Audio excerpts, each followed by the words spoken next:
We thought we were the lucky ones, the 5 of us who scrambled out of that charnel house while everyone else fell. We ran until our lungs burned and our legs gave out, collapsing in a heap of gasping, sobbing relief. We survived. That's what we told ourselves. But as the days bled into weeks, a chilling thought started to slither into my mind. A misplaced word, a shared glance between 2 of the others, Liam and Chloe, that lasted a fraction too long. They were always the leaders, the ones who seemed to know which way to run, which door to take. I started watching them replaying every second of that night. I remember Liam shouting, "This way! The west wing is clear!" How did he know? We'd only been at that remote lodge for a few hours. And Chloe steering us away from a hallway. It was another exit. They didn't lead us to safety. They herded us. Then came the inconsistencies in their stories. Liam said he saw the attackers' faces, describing men in tactical gear. Before she didn't make it, had screamed about masks, featureless and white. He just shook his head, eyes wide with a fear that wasn't just memory. We should be grateful. He was scared of them. Not just of the memory, but of them right now. The 4th survivor, Ava, has been a ghost. The same suspicion I felt was reflected in her hollow eyes. I tried to talk to her quietly when the others were out. She just flinched, pulling away and muttering, "Don't. They'll hear you."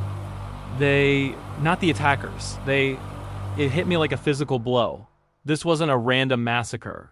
It was an execution. They needed someone to tell the story. Their story. I started digging, secretly, using burner phones and library computers. The lodge was owned by a shell corporation, which I traced back to a powerful, shadowy syndicate known for cleaning up.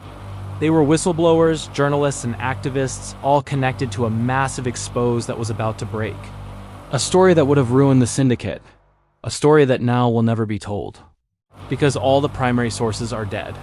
All except one. Me. They needed a credible witness to sell a sanitized version of events. The official narrative is already forming in the media. A robbery gone wrong. A tragic, random act of violence. Liam and Chloe have been giving interviews, their faces etched with practiced grief. My role is to corroborate it. To be the traumatized, grateful survivor who validates their lies. They've been coaching me subtly. Remember how dark it was? We couldn't have seen anything clearly. They let me live so I could speak, but only the words they put in my mouth. Why me? I was the quiet one, the follower, the one they thought would be too scared, too broken, to ever question anything. They underestimated me. They thought I'd be a puppet, but they made a mistake. They don't see me poring over blueprints, studying their routines, noting the security blind spots in the safe house they've put us in. They don't know that every tear I shed is turning into fuel. I'm not just a survivor, and a legacy is a hard thing to silence. It will be the truth, written in the ink of their betrayal. They saved me from the massacre, that's true. They kept me alive when everyone else died. But they didn't save me for my sake. They saved me for theirs. And now I'm going to turn it back on them. They needed a survivor. They're about to wish they hadn't.